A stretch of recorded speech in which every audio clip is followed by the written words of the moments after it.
Buenas tardes a todos y todas y bienvenidos a una conferencia más de este tercer ciclo dedicado a la arqueología española en el exterior.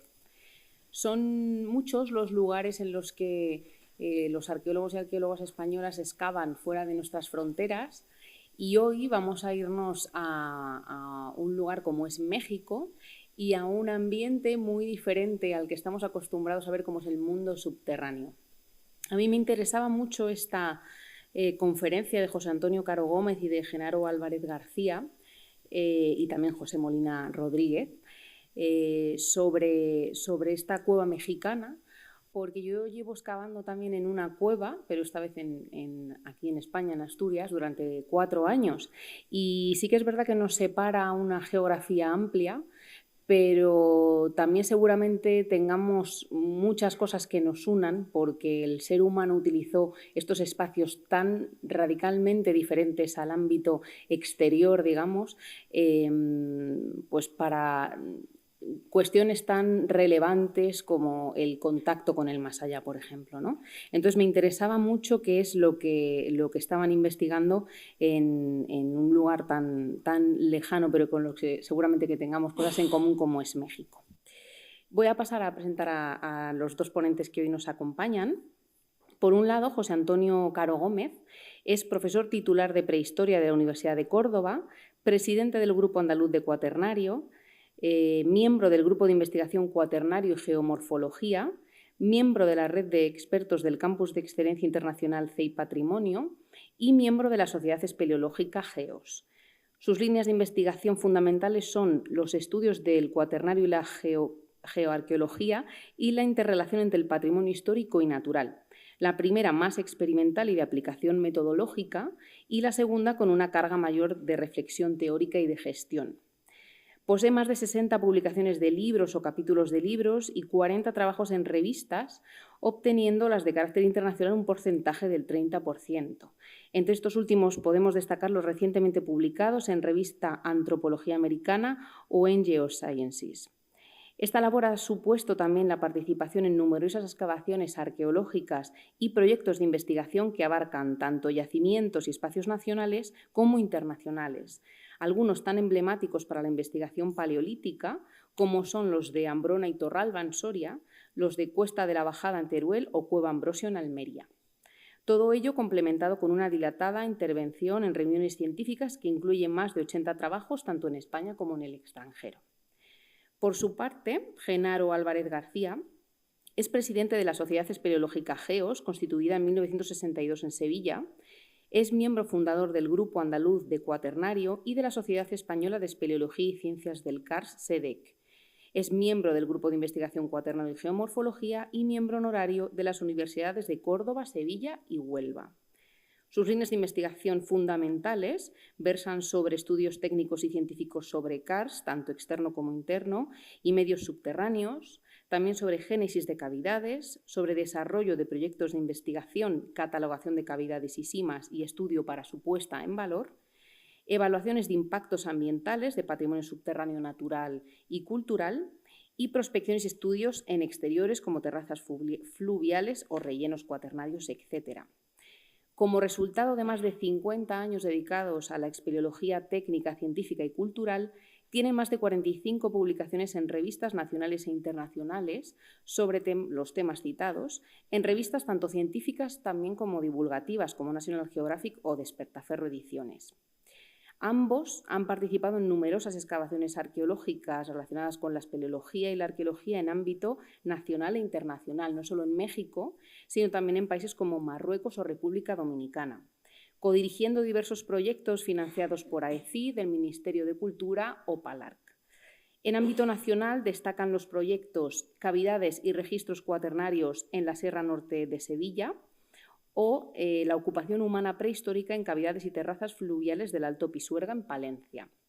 Mientras que a nivel internacional lo hace el proyecto CUMOTE, investigación geoarqueológica en cuevas mortuorias de Tamaulipas, México, y los denominados proyectos de estudios científicos culturales de cuevas en Tamaulipas, que, si no me equivoco, es en los que se van a centrar hoy.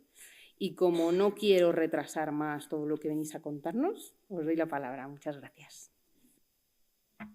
Bueno, buenas tardes. Gracias, Susana, por la presentación. Queremos agradecer, yo creo que, en primer lugar, la invitación a este sitio tan emblemático y al que tanto respeto le tenemos para poder exponer nuestras investigaciones en un proyecto como el que tenemos aquí, Investigaciones Geoarqueológicas en Cuevas Mortuorias de Tamaulipas, con el que llevamos ya muchos años y que espero que sea de vuestro interés. Como bien ha dicho Susana, exponemos José Antonio Caro, Genaro Álvarez, y también en la presentación ha contribuido otro de los investigadores. Somos muchos investigadores, pero José Molina Rodríguez, que es otro eje fundamental dentro de este proyecto, ¿no? Y agradecer aquí también a todas las instituciones, aunque lo digamos también al final luego, pero fundamentalmente a las que han contribuido a que este proyecto haya podido realizarse. Ya veremos cómo ahora cuento un poquito los antecedentes, tanto a la ECID como al Ministerio de Cultura, a nuestras universidades, a la Sociedad Espeleológica, que siempre está ahí, lo pone todo, y a la Fundación Palar, gracias a la cual hemos podido estar desarrollándolo durante estos últimos años. Bueno, vamos a ver. Como os decía, este proyecto que tenemos ahora en la actualidad surge tras una de las visitas que hacemos a México allá por el año 2008, de la mano de la Universidad de Sevilla, de otros compañeros de los grupos de investigación de aquí de España, que nos invitan para aportar nuestro grano de arena, ellos desde la geografía, la geomorfología, la geología, y aportar nuestro grano de arena desde el patrimonio histórico, porque tenían un proyecto en la Sierra de Tamaulipas, en México. Y, bueno, pues querían que estuviésemos allí. Y a través de ese primer contacto, invitados por ellos en 2008, pedimos este proyecto que os pongo ahí, a la ECI, Proyecto de Cooperación Internacional, para hacer un diagnóstico del patrimonio histórico de la Sierra de Tamaulipas, que en aquellos entonces se estaba proponiendo para ser reserva de la biosfera. Ese proyecto nos dio la oportunidad de recorrer toda la Sierra de Tamaulipas, tener contacto con las poblaciones indígenas y darnos cuenta del gran potencial que tenía Sierra de Tamaulipas, nada más, pues nada más y nada menos, ¿no? Aquí tenéis algunas imágenes de lo que nos íbamos encontrando en los diferentes ejidos, los pueblos que hay allí, y que nos mostraban y que tenían en sus casas, algunos de los habitantes. Venían con nosotros también a un proyecto multidisciplinar, como siempre, pero también venían otros compañeros de la Universidad Autónoma de Tamaulipas, del Instituto de Investigaciones Históricas. No sé si se me está escuchando bien. Sí, vale, perfecto. Que se encargaban de otros aspectos históricos más recientes, por eso aquí también he querido poner que llegábamos a alguna casa o a algún pequeño museo de un pueblito donde tenían una gran colección de restos que, desde el punto de vista antropológico, eran interesantísimos. A través de este proyecto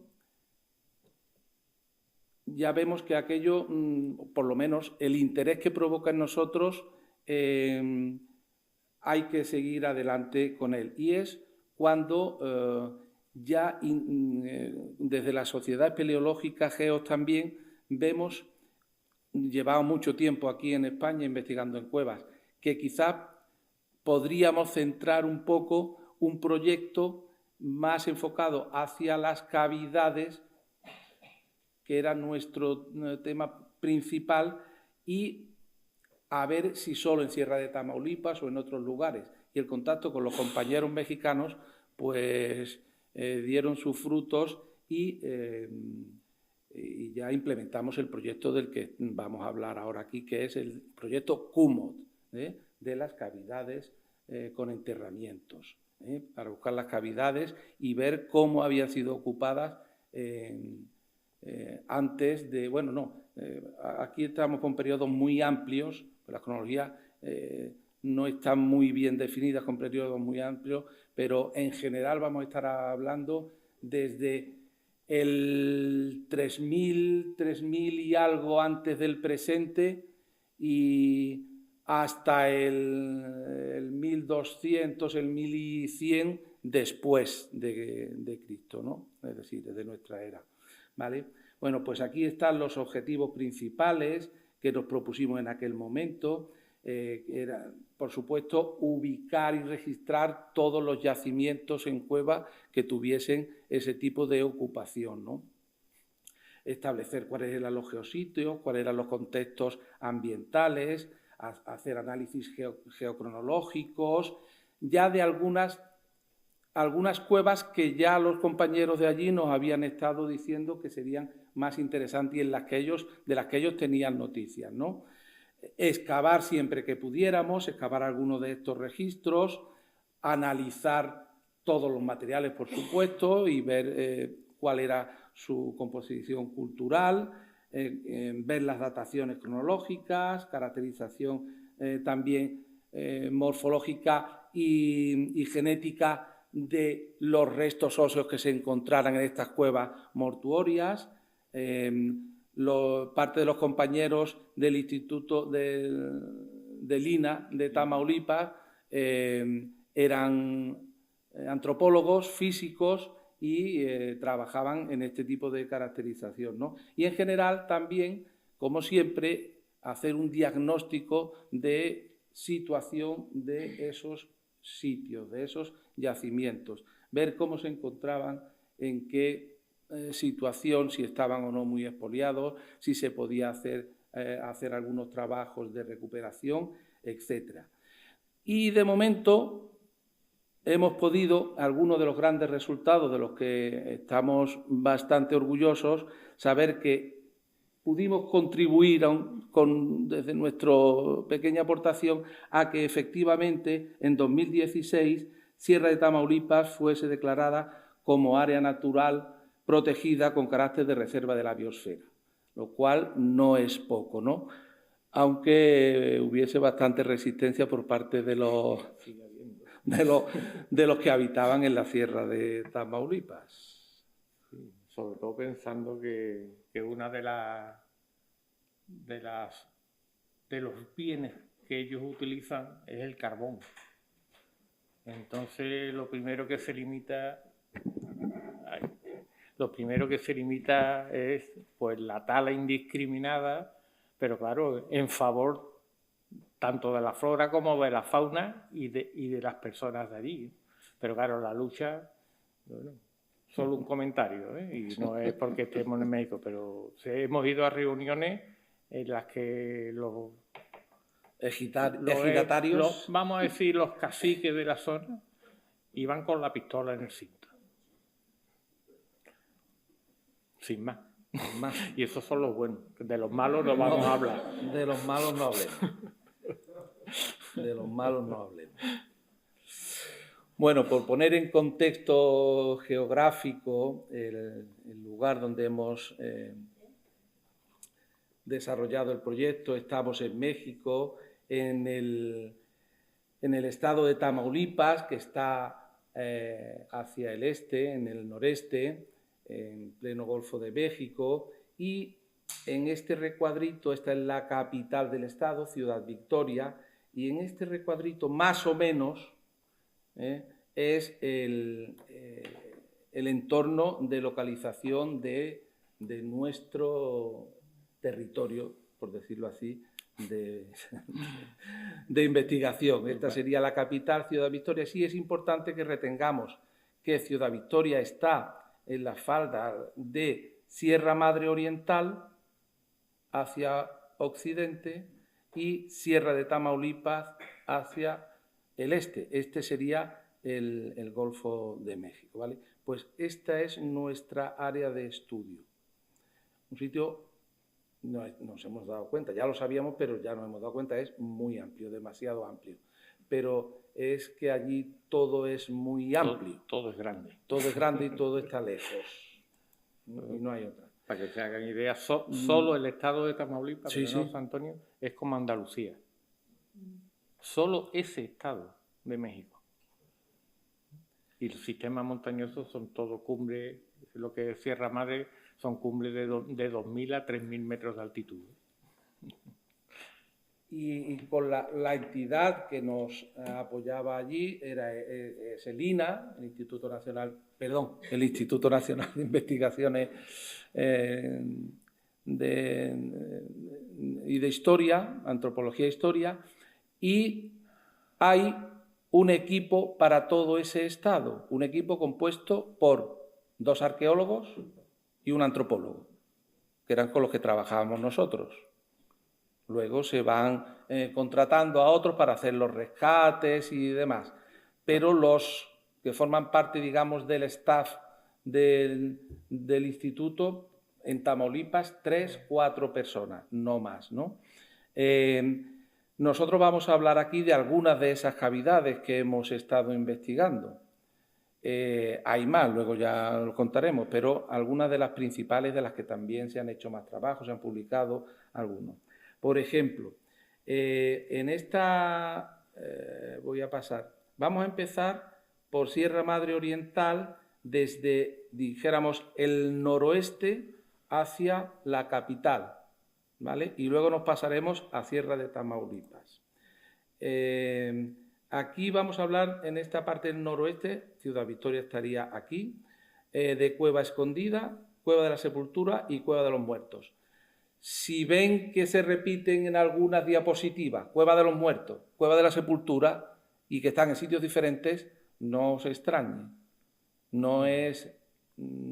está bien, porque en todas esas cuevas había restos humanos, y en cada sitio, en las cuevas que había restos humanos, le ponían el mismo nombre. Cueva de la Sepultura, Cueva de los Muertos. En España lo de Cueva del Agua. O Cueva de las Calaveras. El lugareño sabe de la que está hablando, pero claro, no sabe que 20 kilómetros más allá hay otra que también están llamándola igual en ese ejido. Por ejemplo, esta Cueva de la Sepultura o de las Calaveras, queremos ilustrar un poco con esta diapositiva la dificultad que entraña la investigación que estamos haciendo. La dificultad en cuanto a lo grande y a lo lejos que está todo. Esta carretera de tierra son 2 horas de camino hasta llegar a los pies de la falda donde está la cueva, a 1.600 metros de altura. Desde aquí hasta aquí hay que subir andando. Cuesta arriba. Pues, sí, andando cuesta arriba, luego bajando cuesta abajo. Y cargado. Cuesta arriba, ¿no? En esta cueva, además de estudiar la propia cueva, pudimos contar también con compañeros de geografía de la Universidad de Sevilla para hacer un estudio biogeográfico, del que ahora hablaremos, que es bastante interesante por la relación que tiene con lo que se encontraba en la cueva, ¿no? Bueno, aquí tenemos algunas imágenes. Lo primero que se hizo es prospectar un poco el territorio, este territorio de abajo, la falda de ese abanico aluvial que había ahí, que venía. Ya encontramos algunas piezas líticas que nos daban, bueno, esperanzas de que estábamos en un sitio bueno, y además el estudio de la vegetación, como os digo. Bueno, cuando llegamos arriba, lo que tenemos es esta cavidad vista desde fuera, y esta es la vista que desde dentro se tiene cuando se está en el interior, ¿vale? Yo no voy a comentar exactamente cómo es esta distribución de estos diagramas de coberturas de parcelas, simplemente el estudio que hicieron los compañeros de biogeografía, señalar lo que más nos interesa desde el punto de vista de lo que luego encontramos en el interior, y es que de la vegetación actual, en los 2 transectos que se hicieron, una de las plantas más abundantes que había era el agave lechuguilla. Una planta de la cual se puede extraer fibra para fabricar algún tipo de cuerda, de todo lo que se quiera, ¿vale? En el interior de la cueva. En el interior de la cueva hubo una intervención de los colegas mexicanos un año antes de que llegáramos nosotros, cuando nos lo comunicaron y demás, y lo que se encontraron allí fueron 4 acumulaciones de restos óseos, como esto que estamos viendo aquí. Tenemos los cráneos con partes largas de las extremidades inferiores, aquí otra acumulación, aquí había otra, esta aquí se ve enorme, ¿vale? Estas acumulaciones eran acumulaciones actuales, removido, ¿no?, de los habitantes actuales o los que con el tiempo habían entrado allí y habían ido apartando esos cadáveres que en su momento estarían distribuidos de otra manera, pero los habían ido separando. La intervención que se hizo allí, además, se excavó, se cuadriculó y demás, y se encontraron otros restos óseos que no estaban manipulados en época moderna, sino que estaban más o menos de la época en que fueron enterrados. Pero tampoco era exactamente una de las conclusiones que sacamos nosotros cuando fuimos allí ese año. Hicimos algunos pequeños sondeos y vimos cómo todo el material humano que había, tanto los restos óseos como material lítico, estaba metido en entre los intersticios de las rocas con el sedimento. Se habían ido colando desde la parte superior. Y en ese año en el que estuvimos allí, aparte de ver otras concentraciones que no se habían visto con años anteriores, descubrimos un enterramiento en la parte del fondo, que ahora que comente Genaro, toda la topografía que se hizo, y descubrimos, en una sola visita descubrimos algunos restos que no se habían visto antes y un enterramiento, parte de un enterramiento, no estaba completo.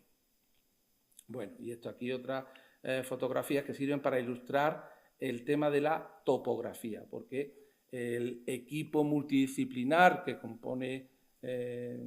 componemos, no solamente, como ya veis, vamos a ver la cueva y los restos arqueológicos que hay, sino que vemos el entorno geográfico, geológico, biogeográfico, también estudiamos el geológico, la geología, también se estudia la geomorfología, cómo se formó aquella cueva, para saber también un poco cuándo pudo ser ocupada y cuándo no era ocupada, ¿no? Hacer la topografía de cómo está, plantas, alzados, etcétera, que sería aquí una de esas fases, ¿no? Ahí tienen otras, si tú quieres explicar esto, Genaro, es don José Molina, el otro compañero. Varias puntualizaciones, y es que cuando trabajamos en este tipo de cavidades, hombre, sí que lo primero que tenemos que tener es una seguridad máxima, y aunque ahí no estemos ni con cuerdas ni con equipamiento, pero la experiencia nos da a cómo nos podemos mover. Si ven solo un detalle, en la fotografía del mono amarillo se ve que va con mascarilla, pues es primordial en este tipo de cuevas que son totalmente polvorientas. Tenemos un problema de infecciones, de enfermedades graves, a través del polvo que existe en la cueva y de la deposición de los murciélagos. Vamos, tan así, en otra vez veremos las mascarillas más de cerca, y por ejemplo hay una enfermedad que se llama la histoplasmosis, que es un sistema de hongo que entra en el pulmón, y ese ya es para ti, ya es grave. Si llegas a tiempo, pues llega la civilización y te curan con todos los medios, pero te va a quedar siempre te puede quedar ese remanente. Entonces ya la experiencia nos lleva a que, bueno, que ya tenemos una edad y que lo primero es la seguridad, y ya bastante tenemos con los caminos, con la terracería, con el atisbo de la incomodidad, muchas veces el susto de los propios lugareños, y como decía antes, sin hablar de la parte negativa, porque antes no lo hemos dicho, pero el norte de Tamaulipas es precisamente la frontera con Estados Unidos, es decir, todo el nido de los narcos en esa frontera del Estado. Entonces, en función de esto, bueno, pues la topografía, algo que los compañeros de Tamaulipas, como arqueólogos, no tienen por qué saber, pues son levantamientos cartográficos y son importantísimos, porque es que ahí sí podemos referenciar si aquí hay un hueso, si aquí hay un cráneo, si aquí vemos una piedra pulida, si aquí hay un metate, que es como llaman allí a los molinos de mano, o incluso una fauna autóctona en este mundo de la cueva. En este caso es una cueva tectónica, y entre esos bloques que él contaba, que son los grandes caos de bloques, entre esos bloques se han ido intercalando por los motivos que sean, puede ser los lugareños, puede ser la propia neotectónica que está moviendo esos bloques y nos está insertando los bloques con lo que llevaba el entierro, que son pues tanto el ajuar que llevaba o el envoltorio en esas telas o en esas fibras que lo cubría, o que son entierros, vamos, como si lo fajaran, ¿no?, al entierro. Ahora veremos y el resultado de esos levantamientos, pues bueno, y no sé si hay detrás más tan deformadas, pero es todo esto. Esta sería la entrada y entonces un descenso en rampa muy acusado, y sobre todo con la inestabilidad de esos caos de bloque en los que nos estamos moviendo, y que bueno, pues de momento no hemos tenido nunca ningún tipo de incidencia, susto siempre. Entonces, la verdad es que es un resultado, porque eso allí no se suele hacer, y hoy día con los medios que se tienen se levantan unas cartografías sin necesidad, porque ahí solo subir un teodolito, que es lo que uno está acostumbrado, pues se hacen con los medios que se usan en el mundo de la espeleología, que son elementos pequeños pero que dan una precisión enorme. Tanto es así que las cartografías están levantadas, digamos, a nivel centimétrico. O sea, hay precisión de nivel centimétrico, porque las mediciones, el aparato que se lleva, que está tuneado, te da esa información y te da las distancias, sean alturas o sean anchuras, a milimétricas. Aquí fue aquí abajo, en el sitio donde descubrimos ese enterramiento. Exacto. Que estaba parcialmente descubierto, se veía parte de la extremidad, de parte del cráneo, y lo más interesante además que estaba con parte de ese fardo mortuorio que le ponen, con donde va metido dentro y cómo se construye el petate donde se mete, ¿no? Y allí se ha quedado, pues si no se ha excavado. Ese no se ha excavado. Aquí tenemos unas fotografías del material en el laboratorio de Lina, Ciudad Victoria. Bueno, aquí hay diversos restos óseos, y aquí parte de esos materiales que sí se recogieron en la primera intervención. Parte de cestería, algunos punzones de hueso y algunos elementos líticos. Sí, una idea, porque luego van a salir otras cuevas que es interesante.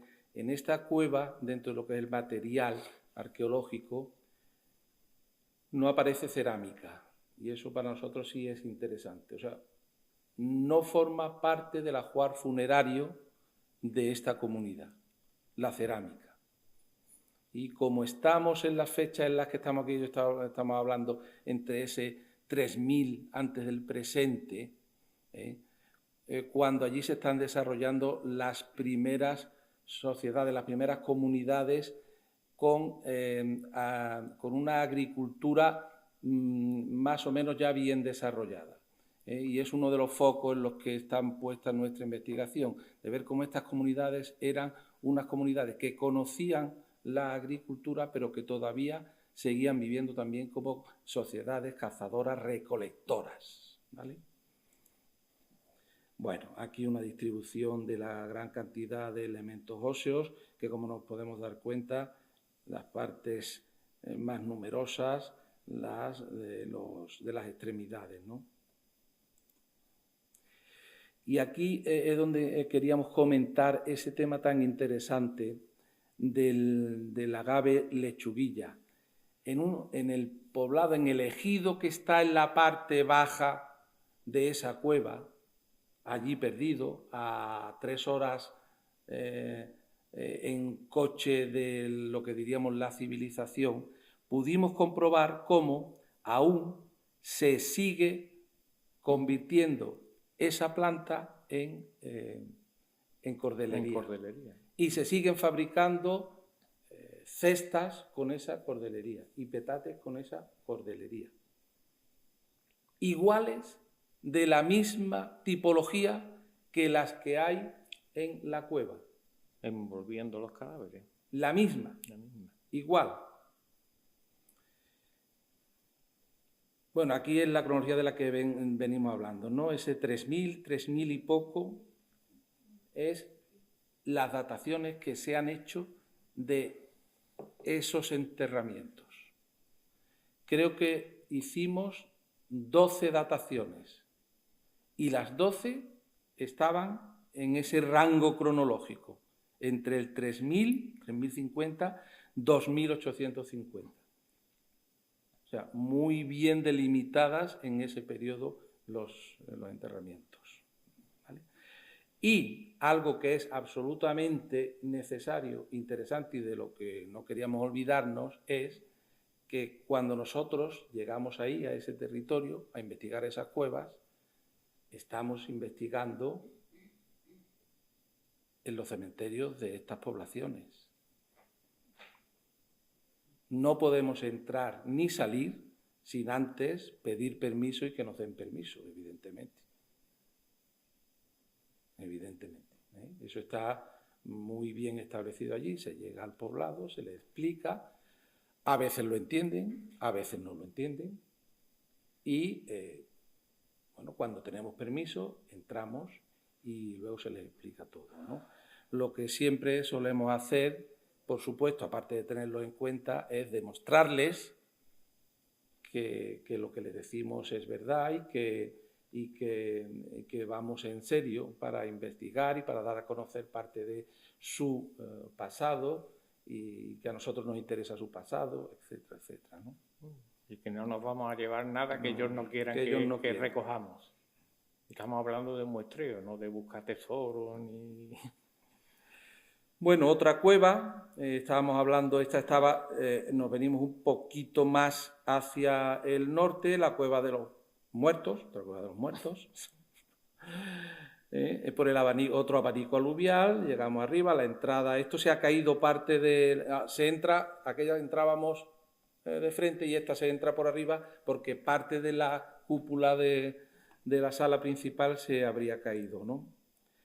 En esta sí que entrábamos, se conocía ya, pero entrábamos por primera vez a hacer una exploración, así que se hizo una prospección del territorio y se extrajeron bastantes restos, tanto óseos como líticos y cerámicos.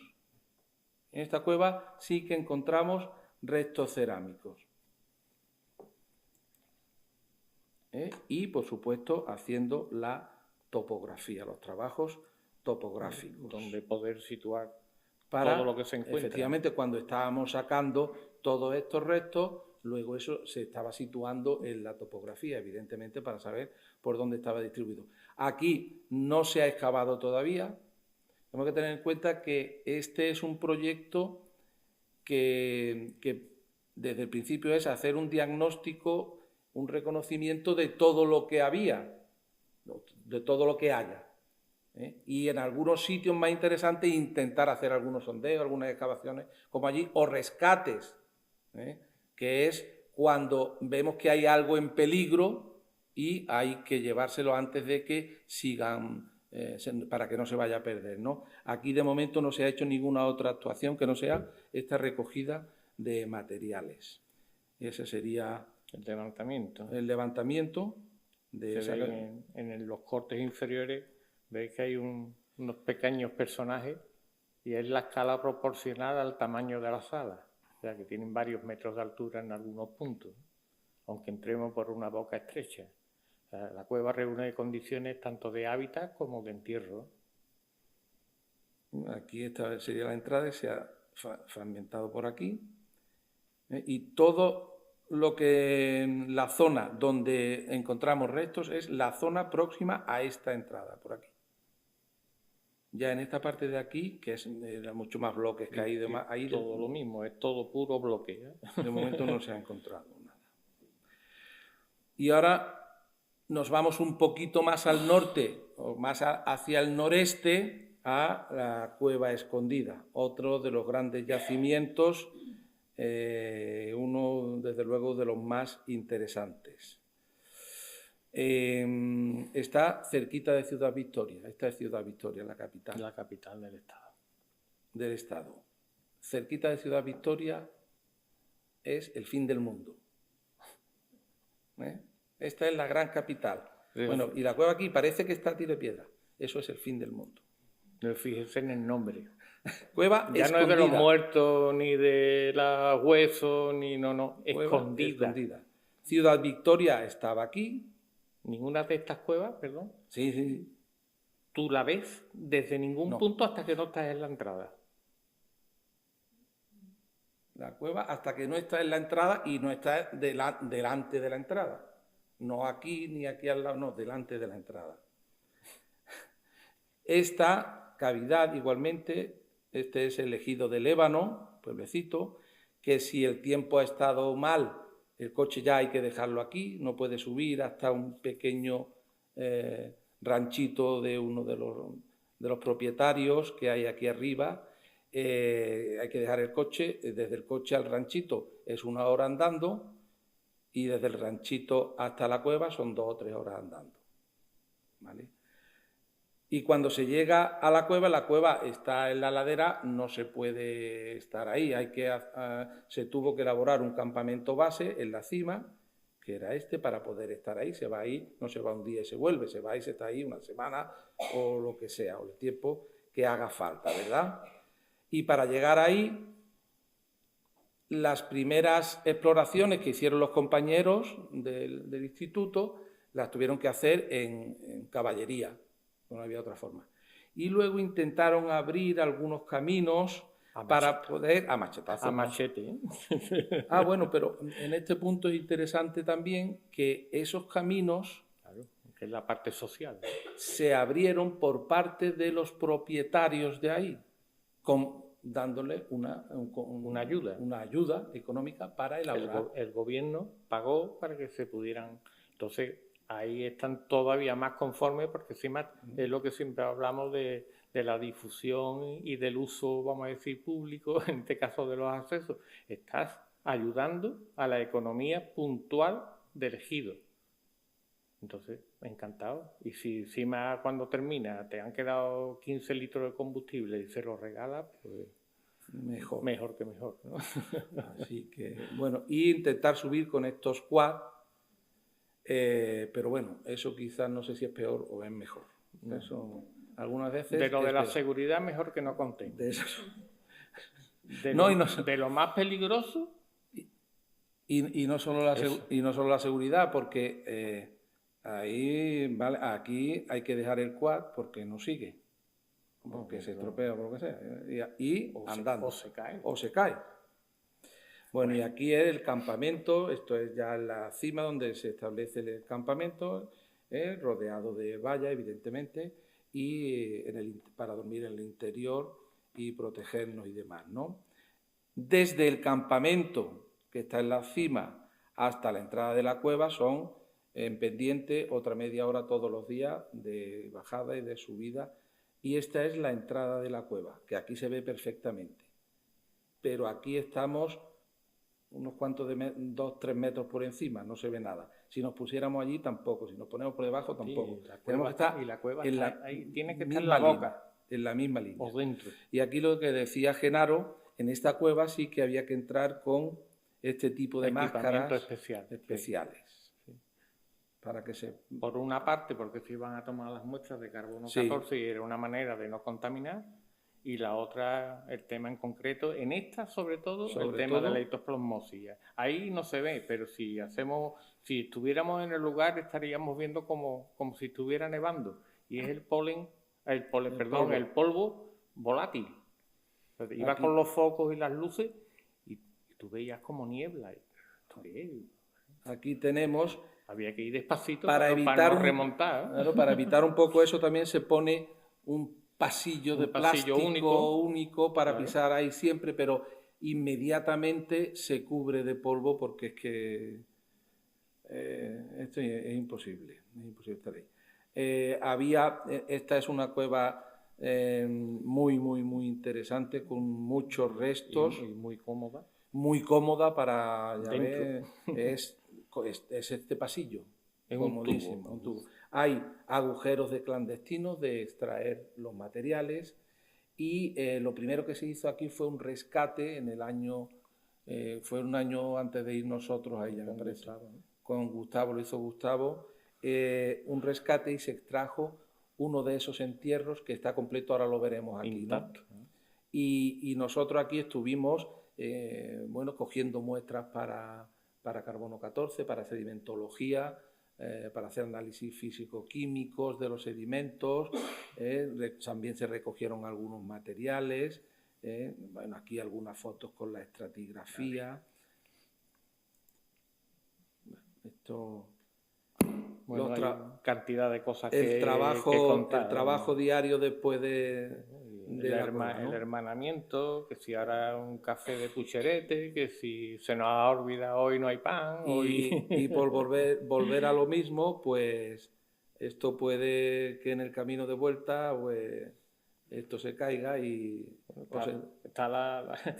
el quad está cogido con cuerda porque estaba a punto de volcar. Se queda ahí y hay que volver andando, pero bueno, aquí en el laboratorio, evidentemente Lina tiene un buen laboratorio allí para trabajar todo el material, el trabajo de laboratorio, y se han fechado algunos materiales orgánicos. Había una gran concentración de maíz y se ha fechado entre el 1600 a.C. hasta el 1200 después de Cristo. Hay una gran horquilla cronológica aquí. No es como la que vimos en la otra cueva. Aquí hay una gran horquilla cronológica de haber estado habitado o usado como enterramiento, como hábitat durante mucho tiempo. ¿Vale? Este es el entierro que, como estaba descubierto, antes de que lo destruyeran, menos mal, se pudo recuperar, ¿no? Este es el petate ya sacado, completo, estaba aquí enterrado, esta parte de arriba es esta, el petate, una vasija capital que solían tener todos los enterramientos, o sea, encima del petate, aquí, le ponen una vasija, como tapando, cerrando. Una especie de sombrero. Eso es. Aquí había una concentración de maíz y aquí otra canasta hecha también de este tipo de material. Este petate con el entierro todavía no se ha abierto porque, gracias a la tecnología actual, no hace falta abrirlo para saber lo que hay dentro. En el estudio, a través de TAC, se ha visto cómo está el muerto en posición fetal y cómo se han podido estudiar las posibles enfermedades que pudiera tener o las posibles afecciones que pudiera tener en los huesos, etc. Es decir, que es una tecnología no invasiva que nos ayuda a conocer lo que hay dentro sin estropearlo para nada. Algunos de los elementos que sí se han podido recuperar, arqueológicos que se han podido recuperar allí, punzones, una pipa, algunos elementos pulimentados, espátulas, industria lítica, puntas de flecha, bifaciales, raspadores y cerámica. Este sí es un yacimiento con una importante cantidad de cerámica. Cerámica de tipos variados y que pueden situarla concretamente en eso, que se sitúan perfectamente en esas cronologías que nos dan los fechamientos por carbono 14 por absoluto, ¿no?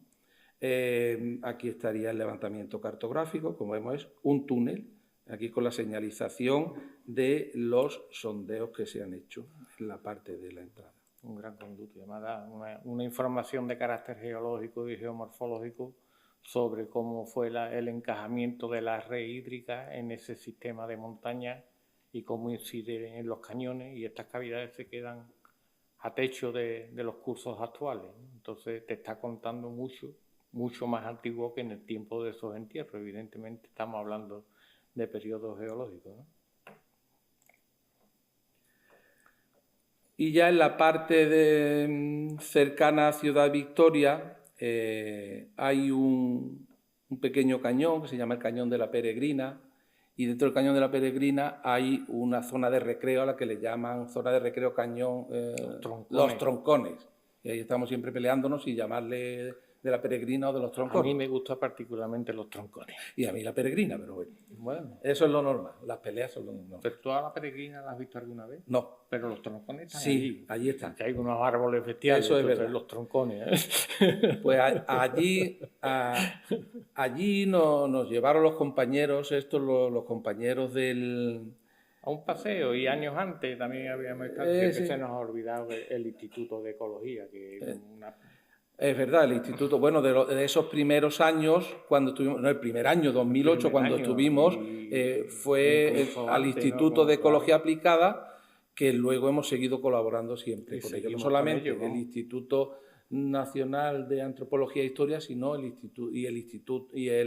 Instituto de Investigaciones Históricas, sino también el de Ecología Aplicada, por supuesto. En ese Instituto de Ecología, precisamente, bueno, la cooperación internacional, la ESI español, montó y financió, igual que en aquel entonces, que había algo de dinero, se podían hacer estas campañas, pues financió el herbario de ese Instituto de Ecología que está dentro de la Universidad de Tamaulipas. Entonces, hombre, pues la verdad que somos bien acogidos, ¿no? Aparte de que 3 personas, sobre todo 2 de los que Tony sigue. Sí, por sus tesis doctorales se les han dirigido en Sevilla, allí en Geografía Física, y uno lo ha hecho de una geografía, vamos a decir, más de cuestiones de vegetación, y otro más desde el punto de vista social, ¿no? Que es lo que ha hecho Tony. Pues aquí es un sitio muy frecuentado. Si vemos esta imagen del centro, este es el camino que va por el valle, por el fondo del valle, y el río que va surcando, y es un sitio muy, muy visitado de esparcimiento de Ciudad Victoria, ¿vale? Y nos llevaron a ver, al principio fue a una cueva, a una gran cueva. Y una fuente de ingreso del ejido. Eso sí, una fuente de ingreso. En el cañón. Una cueva muy grande que tenía murciélagos y que tenía una boca enorme que se ve desde el fondo del valle, que ya es difícil ver algo, pero es tan grande que se intuye, ¿no? En altura. Y desde esa cueva encontramos esta, que estaba en el otro lado del valle. La vimos. Parece que eso es otra cueva, y no lo sabían de qué era. Y resultó ser, aquí tenemos la foto, un abrigo rocoso con unas condiciones extraordinarias de habitabilidad. El abrigo tiene 200 metros de línea, por 14 de altura, ¿no? Es la foto desde esta zona de aquí sería, y la foto desde aquí sería esta. Creo que tienen más. Tapizado de restos arqueológicos, tapizado. Industrias líticas, sílex, cerámicas, pulimentos, metates, cerámica. Y unos restos muy interesantes, que es barro cocido, que allí llaman enjarre o bejará, que me parece que es, que constituyen lo que sería lo que se pondría en una cabaña hecha... El repellado para las ramas y demás, para taparlo, ¿no? Con lo cual parece que estaba indicando que allí ha habido hábitat, ocupación, No se han encontrado de momento restos, bueno, restos humanos sí había algunos, pero no enterramientos como los que hemos visto aquí. Esto no es una cueva, esto es un abrigo, un gran abrigo rocoso. Ahí está el futuro de la arqueología. Esto es un pequeño ejemplo de lo que encontramos en esa primera visita del 17. Materiales repartidos por todos lados. Agujeros de clandestinos también. Eso lo tenemos en todos los sitios. En todos los países. Pero este abrigo, que era el más rico, el que más fácil acceso tenía, no más fácil entre comillas, pero bueno, pero más fácil, cerca. Pero más cerca que estaba, era desconocido para toda la comunidad científica. Con lo cual propusimos que dentro del proyecto del siguiente año y demás, a ver si podíamos hacer aquí una excavación que tenía unas propiedades enormes y hicimos un pequeño rescate porque uno de esos seguían asistiendo los clandestinos y habían hecho otro agujero y en ese agujero se hizo un pequeño rescate. Intentamos poner, para evitar todo el tema del polvo, se cuadriculó la cueva, se pusieron las...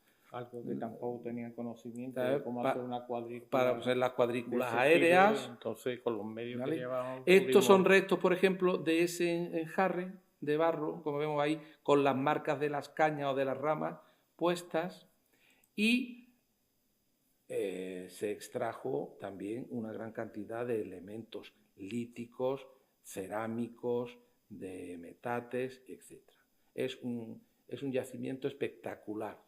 Ahí, cuando se pueda, va a dar, potencialmente yo creo que es uno de los mejores yacimientos. Además, tiene pinturas, tiene arte rupestre. Aquí hay 2 trazos en rojo, hay alguno más, pero de momento estos son los más claros. Esto de abajo, que en principio vimos grabados, no parecían grabados porque estaban en el suelo, en una roca del suelo. Y hay algunas teorías como...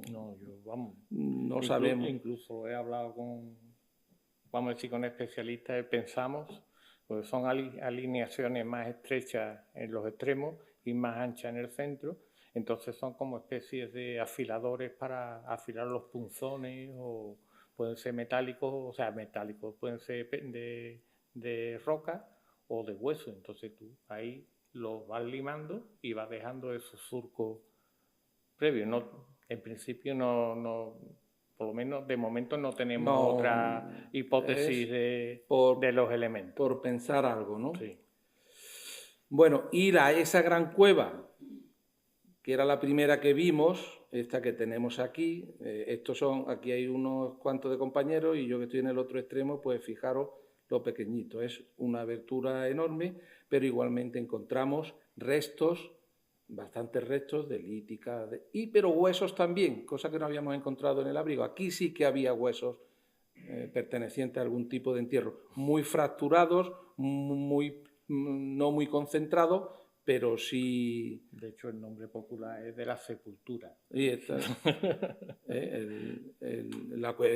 otra cueva de la sepultura. Esta es la sepultura del cañón de los Troncones, de la Peregrina. Y sirvan estas imágenes para también comentar, ahora pondremos alguna más, esa multidisciplinaridad de la que estamos hablando.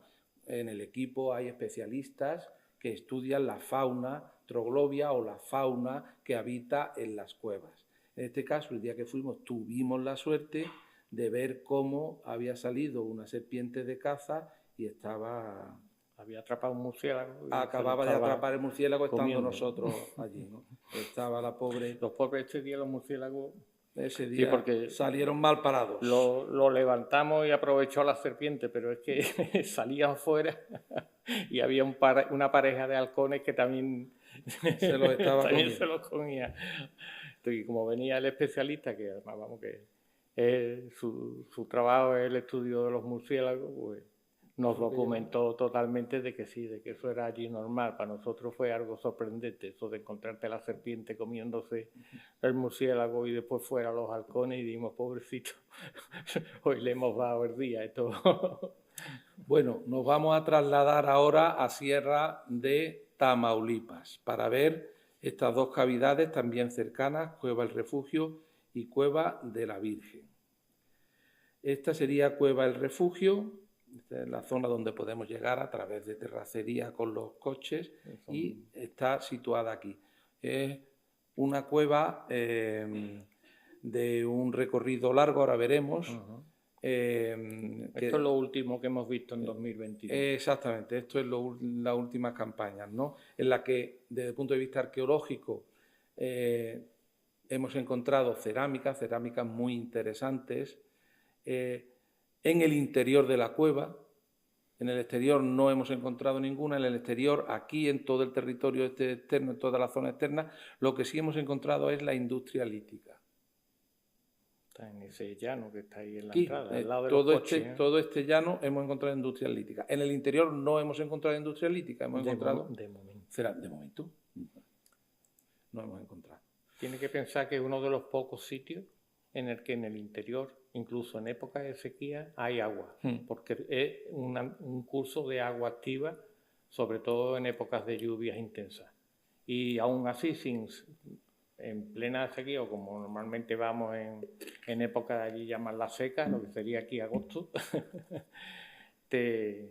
tiene cantidad de agua y funciona. Entonces, lo mismo, la cuestión de la cerámica, que en este caso pues, debe estar posiblemente a rituales o al uso de la propia agua. Tanto es así que es que el ganado que tienen en la finca bebe a través de tubos por capilaridad baja y el ganado sigue bebiendo. O sea que desde hace 2000 años están usando el agua del interior de la cueva. Vamos, allí y en otros muchos sitios se sigue usando. Pero en esta, hombre, pues destaca eso que, como ya la experiencia que se tiene, pues la cerámica, sabes distinguirla, y aquí, bueno, pues destacar que tenemos unas improntas realizadas con dedo en los techos y en partes de las cuevas de la ESA, que parece como un indicativo, ¿no? Como diciendo, esto es lo que tenéis que seguir, ¿no? Y puedes seguir durante bastantes metros, y digo bastantes, son 200 metros, esa alineación con los dígitos, y después en algunos otros sitios ya sí hay una especie de marañas de trazo y demás, pero bueno, en eso no vamos a entrar. Esto sí, para nosotros sí está bastante más claro. Habrá cuestiones que habrá que seguir estudiando. Bueno, ahí tenemos aquí dos cuestiones interesantes. Una de ellas, lo que hablábamos sobre la fauna troglobia. Se cogen muestras para analizar estos pequeños bichitos que habitan ahí en las aguas, los isópodos. En este caso son crustáceos. Y uno de los especialistas que muestreemos nosotros, que bueno, pues ya tenemos experiencia para saber distinguir la fauna, y estos son verdaderos fósiles vivientes. Están ahora mismo ahí, pero para que se hagan idea, este tipo de crustáceos isópodos es de origen marino.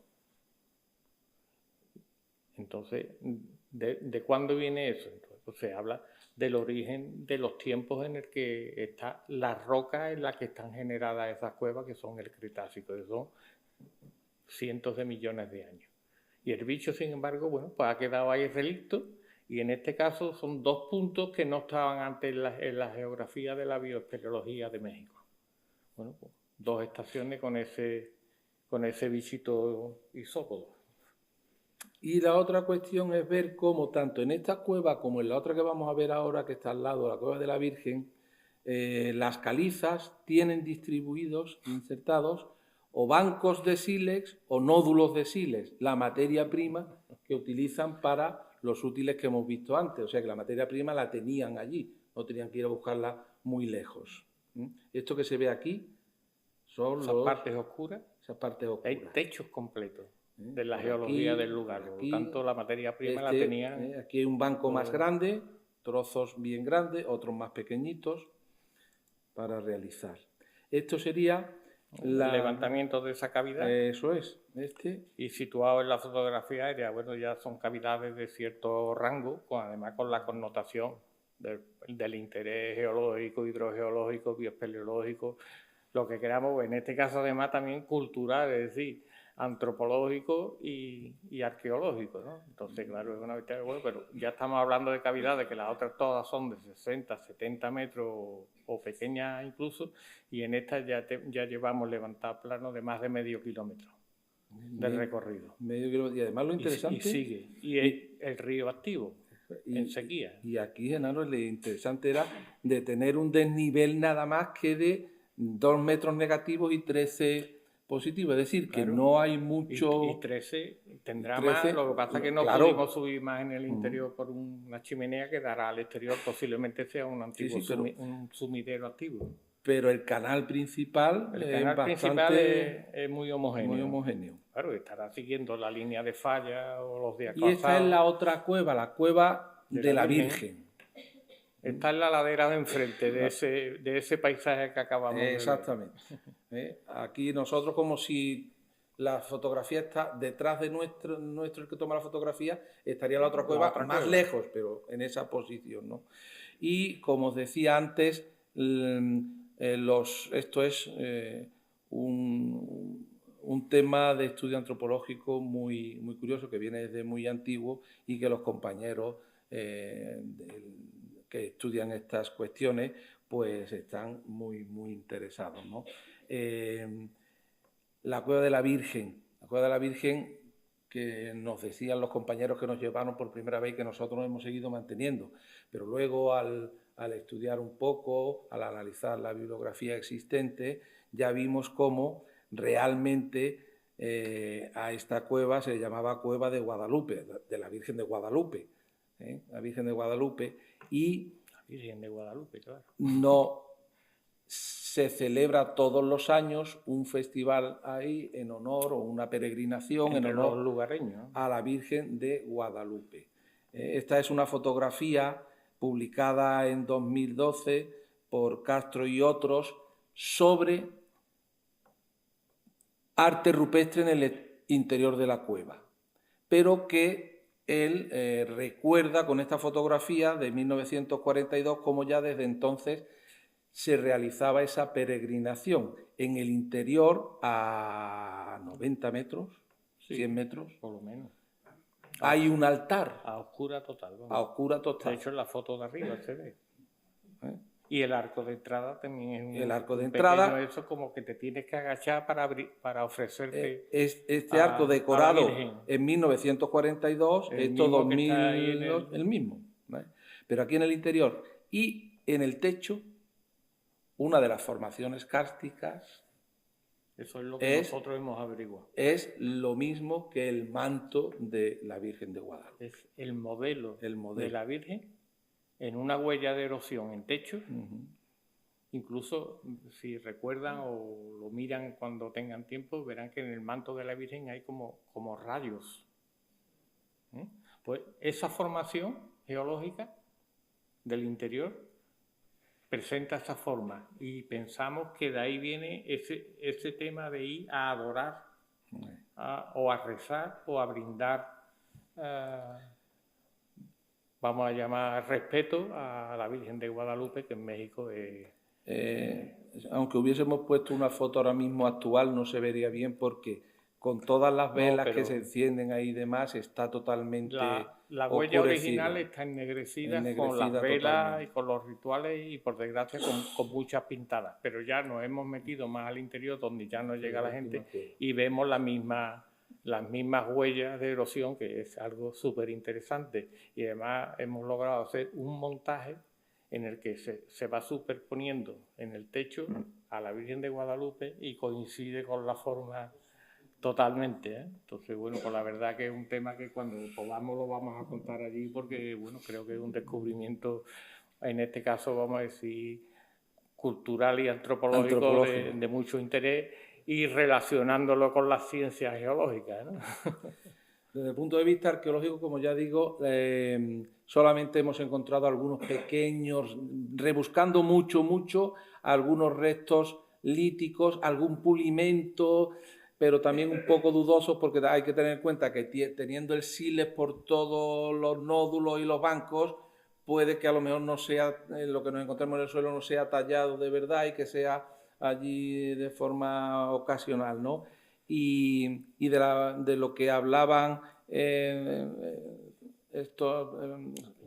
las pinturas y de grabados también ellos hablaban, está todo desaparecido, está todo oculto por este tema de las velas y del humo y demás. Eso ya no se ha visto nada. Si hubiera tiempo se podría revisar. Pero eso lleva exactamente mucho tiempo. No sabemos si podremos volver. Aunque nos hayamos desviado un poco, vamos a volver al principio, otra vez a la Sierra Madre Oriental para terminar con la última cueva, y lo hacemos así porque es que esta sí ha sido la última a la que nos han llevado y que hemos investigado en 2022, que es la cueva Paso del Viento, que está también, como digo, en Sierra Madre Oriental. Bueno, pues como siempre, hasta un sitio podemos llegar con la camioneta, y a partir de ahí, aquí incluso pudimos contar con caballería para que llevase los pesos, ¿no? Lo que más pesaba, porque es que necesitamos, en la cueva además necesitamos escaleras para subir a algunos sitios y material que pesaba bastante, y teníamos que estar otras 2 horas andando para llegar al sitio, y pudimos contar con ello. Aquí vemos como, por ejemplo, la escalera para poder subir. El propio guía, que era el que... Y el propio guía. Es una cueva... de nuevo se genera economía puntual, claro, en los sitios, porque a ese hombre había que pagarle la caballería más el combustible del vehículo en el que él vino. Y su sueldo. Claro. Y su sueldo. Se ha hecho una primera aproximación cartográfica. Es una cueva, no es muy grande, no tiene un recorrido demasiado amplio, pero sí que tiene algunas cosas. Tiene cositas curiosas, sobre todo desde el punto de vista geológico, porque marcamos que está desde la cerámica a un posible entierro que parece ser que no lo era. Es una cueva tectónica, tiene muchos caos de bloques. La parte alta, que es donde hemos subido con los techos, se hubo que instalar cuerdas y asegurar a todo el que entraba y salía, y luego era muy, muy inestable. Entonces había que tener cuidado, porque tú ibas por una cornisa que está más o menos sobre 14 metros sobre el suelo que te recoge. Entonces, bueno, pues cuidadito. Pero otra de las cosas curiosas que mirando, que mientras que a lo mejor los arqueólogos estaban más con la dedicación a la cerámica, que también sabemos observar, pues a lo mejor vimos pues cositas muy curiosas, y es que como son rocas del Cretácico, todas las cuevas que hemos visto, pues como es de origen marino, fósiles de gasterópodos, de moluscos, y hubo una parte en concreto que tenía casi 2 metros cuadrados, que era muy interesante, porque parece que tenemos ¿cómo le diría? Como en un cuadro, una lámina delgada con una impronta de algas de esos mares. Y han quedado ahí, y lo tenemos como cuadro. Hay una fotografía que cuando la ven los especialistas dicen, pero vamos, si esto es el fondo del mar, lo tiene, pero lo que pasa es que tiene 100 millones de años. Esa foto. Y desde el punto de vista arqueológico hay alguna cerámica, lo poco que hemos podido ver por superficie, no se ve que haya mucho. Hay una acumulación de rocas, en una parte se entra esta cornisa que está al entrar a la derecha, pero luego hay otra, se pasa por aquí un poquito, hay otra cornisa más adentro, una acumulación de rocas que no parece natural, porque está muy alta y no parece y muy cerca de la pendiente. Se asemeja a lo que podrían ser, lo que hemos visto en otros sitios, a los entierros estos. De momento no se ha hecho nada, se fotografió, se delimitó, se pasó a la cartografía. Bueno, si alguna vez se excava ya veremos si tiene algo más ahí o no. No parece natural, pero a mí tampoco me parecía que tuviese demasiada potencia para contener algo, pero bueno, no descartamos ninguna posibilidad. Y finalmente, en el camino desde donde dejamos el coche hasta la cueva, por el cañón, hay varios puntos, varios abrigos con un arte rupestre de una variedad, extraordinaria, de una intensidad extraordinaria. Y con diversos colores bien interesantes. Hay muy variado. Tenemos desde manos en rojo, como esta que tienen aquí. Lo llaman ahí mucho. Las manos. Son improntas de mano, en este caso pintada a la mano y puesta. Y puesta. No es como en positivo, no es en negativo, que sería poniendo la mano y fotografiando. Sobre la mano y te queda en negativo. Y luego otras figuras geométricas también, o figuras. Encuentras cuestiones hasta momentos coloniales. Sí, aquí hay una variedad enorme. Te puedes encontrar un caballito con una especie de personaje que no es otra cosa que un señor de la época de españoles con su armadura montado en una bestia, ¿no?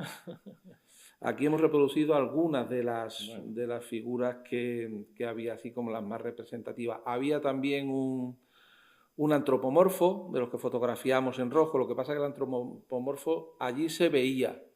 En las fotografías que hemos sacado hay que trabajarlas. Hay que trabajarlas bien y todavía eso no está hecho con el Dexter, con el programa y demás. No está hecho todavía y no hemos querido ponerla porque es que realmente no se ve. Pero estas sí que están muy claras, ¿no? Bueno, y para terminar, esto sería un poco la distribución de lugares de los que hemos hablado. Aquí hay más señales de las que hemos puesto. Claro, es que, como él decía, es que conocemos todo. O sea, no conocemos ni un 1% del sector donde hemos estado. Porque es que en cualquier esquina y cualquier sitio que te parece una cavidad pequeña, en cuanto que te asomas, ¡pum! Pero vamos, nosotros tenemos tranquilamente entre 40 y 50 localizaciones. Ahora, ¿a qué se le ha dedicado más tiempo? Pues en este caso, como el proyecto era geoarqueológico, pues a lo que tenía poblamiento. Como ha dado también la casualidad que otras grandes cavidades también lo tenían, oye, pues perfecto. Y solo comentar que en México, en este caso en el estado de Tamaulipas, están 2 de las grandes cavidades de México, las teníamos a 20 kilómetros. O sea, se pueden imaginar que los que estamos en ese mundo se nos caían lagrimones por no poder acercarnos. Vamos, sí nos pudimos acercar a una de ellas, que es el sistema Tecolote, con más de 45 kilómetros de galería y un desnivel de 400 metros. Pero está el sistema de purificación, que es la segunda más grande del país, y está en 96 kilómetros con casi 1000 metros de profundidad. En seco. Después México ahora ya está superando con cuestiones métricas y los sistemas inundados de Yucatán se convertirá posiblemente en la cueva, tanto cueva como además inundada, más grande del mundo. Y hace falta mucho para superarla, porque los grandes sistemas de Estados Unidos, que es el que está por encima, estamos hablando de 600 kilómetros. Imagínense irse desde aquí hasta la punta de Cádiz, pero por debajo de tierra. Y hay un elemento que a nivel de geomorfología y de geología que es interesantísimo, esos famosos cenotes, por poner un ejemplo, que en el Yucatán están siempre con los entierros. En Tamaulipas está el cenote más profundo del mundo, del que no se habla mucho, se llama el cenote de Aldama.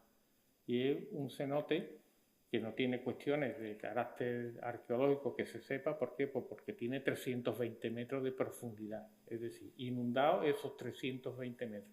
Tanto es así que la NASA allí es donde está probando los elementos así sumergibles, hacen las pruebas en ese cenote, que además son aguas sulfurosas. Por eso tiene esa profundidad a nivel geológico. Es un sitio de esto bueno. Bueno, y ya para finalizar, no solamente el trabajo es trabajo de campo, ya hemos visto laboratorio, pero además de laboratorio, pues siempre tenemos encuentros con las instituciones, con los organismos dentro de la universidad, o damos conferencias o charlas tanto sobre el proyecto de México como sobre nuestros proyectos en España, que siempre nos piden, y eso sí que está muy bien. Siempre que vamos allí nos piden que hablemos sobre los proyectos que tenemos aquí. Esto fue... Ciudad Victoria tiene eso, tiene un museo, de historia natural. Y bueno, y el compañero, da la casualidad, bueno, que nuestro compañero doctor Arnulfo Moreno, pues nos invitó y luego además hemos colaborado en otras, pero todo, en la radio universitaria, hemos hecho un congreso. Sí. Allí se han presentado ponencias que iban desde el arte de la cueva de Nerja hasta, pues yo qué sé, el acueducto que lleva los caños de Carmona en Sevilla, pues eso se ha publicado en una publicación de un congreso en México, por lo tanto hacemos patria, ¿no? Siempre. Bueno, y aquí una pequeña lista que tampoco habrá alguno que vea la lista, no la quiero dejar mucho rato y ya se te olvidó ponerme, pero bueno. No. Pero bueno, como ve Universidad de Córdoba, Sociedad Universidad Espeleológica, Sevilla, de México el INA, en fin, muchas publicaciones, ya hemos publicado algunas cositas, nos gustaría haber publicado más, pero bueno, estamos todavía un poco, bueno, pues poniendo en orden todo este mare magnum de información que tenemos y algo más saldrá. Y bueno, y esto es todo. Yo creo que con esto cumplimos más o menos con el horario que teníamos y esperamos que de verdad les haya gustado y les haya interesado. Así que muchas gracias.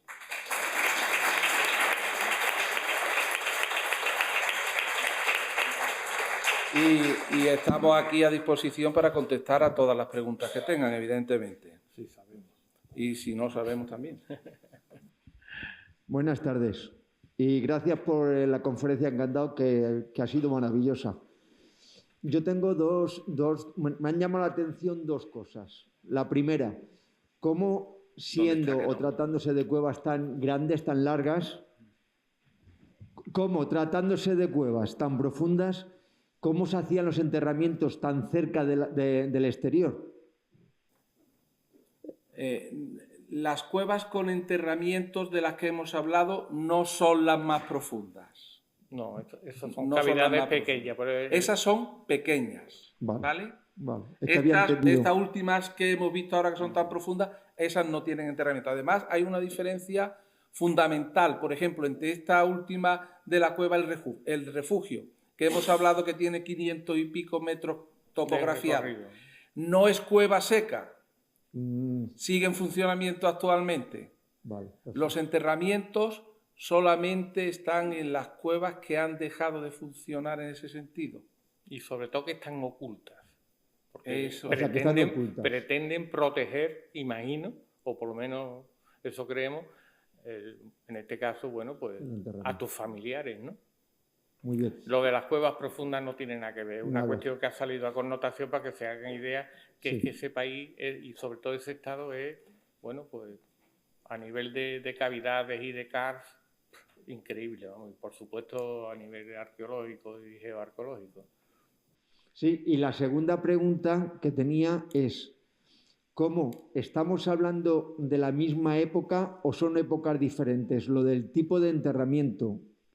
En un lado eran en una saca tapados con cerámica y en otros no. Y a mí eso me llama la atención. ¿O son diferentes épocas o por qué era eso, más o menos? Son diferentes épocas, pero tenemos que tener en cuenta que el enterramiento con el petate, la cerámica encima, estaba tal y como lo dejaron los que lo enterraron.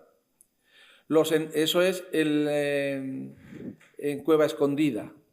Los enterramientos que hemos visto en la Cueva de la Sepultura de Naola, esos están absolutamente descontextualizados, están en la cueva donde lo enterraron, pero removidos no sabemos cuántas veces.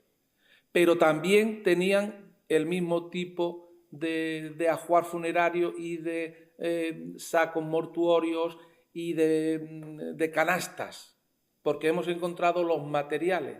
Están allí. Pequeños. Puse una fotografía en el museo no, en el laboratorio, donde se ven los tejidos, pero ha llegado hasta nosotros nada más que esos tejidos.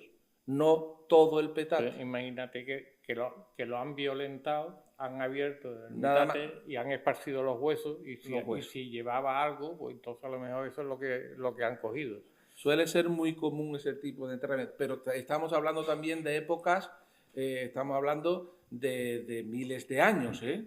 Pues las cronologías aquí, bueno, van entre el 3000 antes y el 1000 y pico después. Enhorabuena por la conferencia. Gracias. Y quería preguntarles, ¿el petate está semienterrado o simplemente depositado en el suelo? Por ejemplo, que se recuperó completo, estaba enterrado. Y otros podían estar simplemente depositados. Ya, que no hay una tipología concreta que tengáis definida de momento. Sí. Es curioso porque estaba completamente enterrado todo. Y la ausencia, el petate entiendo que solamente es un petate por persona. Sí. Vale. Y la ausencia de las primeras que habéis hablado, que eran acerámicas, entiendo que puede ser acerámica porque si tienen tanta cestería, por ejemplo. Claro, tanta cestería, pues tampoco les haría falta a lo mejor la cerámica para nada. Sí, ¿no? Pero ahí entra en juego también el tema de definir cronológicamente bien. Y si definimos bien cronológicamente, o sea, si logramos hacerlo, puede que sea cuestión también de culturas que sean cazadoras, recolectoras todavía, que no tengan la producción muy asimilada, y si no tienen la producción, a lo mejor no tienen todavía la cerámica, ¿vale? Y por otro lado, los estudios sobre el ADN, sobre los isótopos en los huesos, está definiendo que desde esa época casi todas las comunidades conocían ya el tema de la agricultura y lo manejaban, pero unas más directamente y otras de forma indirecta. Y a lo mejor puede estar relacionado con eso, pero ya te digo que son hipótesis. No tiene por qué ser de una forma exacta, no lo sabemos. Tienes que pensar también, perdona, yo creo que tiene cierta interés, que estamos en zonas que son semidesérticas, son áridas. O sea, el agua es un elemento, entonces posiblemente a lo mejor solo gasto el agua en lo que es principal, no es a lo mejor en elaborar. Y por último ya, habéis dicho que teníais identificados 12 enterramientos, que habéis hecho carbono 14 o... 12 muestras. 12 muestras. En esa cueva precisamente, sí. ¿Podéis saber si las muestras son de qué edades? Sí, eso está. Hay un estudio completo de edades. Yo no sé decirte ahora mismo, pero había de todas las edades, desde pequeños hasta adultos, pero todo ese estudio está hecho. Se sabe perfectamente. ¿Alguna de las publicaciones supongo que...? Sí, ahí en esas publicaciones, si queréis algo, no tenéis nada más que pedirlo, de verdad. Sí, o si no, vamos, ya te digo, si pones, por ejemplo, cuevas mortuorias de Tamaulipas, así en la red, te va a salir. Y te va a salir las publicaciones que hay del Ministerio de Cultura, lo que hay del INA, seguro. Esto solamente es a nivel, pues si os interesa, no sé, supongo que vivís fuera y demás. En el museo, o sea, en la Casa México, estuve el domingo y había, no sé si acababa justo el domingo, había una exposición sobre tejidos y, son diseños y tejidos por mujeres, pero que algunas de ellas son artesanas, a otras se les llama diseñadoras, pero que sigue habiendo también unas... que rememoran las técnicas, claro, si eso es una herencia, es una herencia. Como hoy mira, se sigue haciendo todo, vamos. Otro ejemplo, desde el punto al crochet pasando por, y son cosas que vienen en el tiempo, ¿no? Otro ejemplo de esto es la cerámica que se ha encontrado, sobre todo creo que eran las que había en Sierra Tamaulipas, por el refugio y por allí. y también la de Escondida, el tipo de cerámica, la materia prima, la elaboración, las morfologías, las tipologías, son muy similares, por no decir idénticas, a las que hoy se siguen fabricando, por ejemplo, allí en San Luis Potosí, que está al lado. Se han hecho, se han ido a coger muestras actuales de los ceramistas, de los ejidos actuales, de cómo hacen la cerámica. Estos son los colores, esta es la metodología que sigue, la pasta cerámica, el desgrasante, tal, y se compara con los restos que tenemos de las que se encuentran. Lo mismo. Es una tradición que se sigue manteniendo en muchos sitios. Igual con la cestería. ¿Alguna pregunta más? Pues a mí solo me queda volveros a agradecer vuestra conferencia, también a ustedes por venir. Y yo creo que hemos hablado de cuestiones muy importantes que me han recordado mucho el trabajo también que realizamos aquí los que trabajamos en cuevas, ¿no? Esos equipos multidisciplinares que necesitamos sí o sí, esa colaboración con la población local, porque encontrar las cuevas muchas veces es muy difícil si no sabes dónde están y las conoces, con lo cual el contacto con la población local es muy necesaria. Todo ese esfuerzo físico, sobre todo allí, todos los kilómetros que tenéis que recorrer, muchas veces las cuevas en las que excavamos, que tenemos que ponernos arneses, que es una verdadera arqueología heroica, como me gusta llamarla a mí. Y luego esa etnología que también nos aporta muchísima información, tanto por lo que hablamos de los tejidos, de la cerámica, como del ritual, ¿no?, adaptado a las creencias actuales. Con lo cual, muy interesante. Os esperamos dentro de unos años para que nos contéis los avances de este proyecto y muchísimas gracias. A vosotros. Gracias.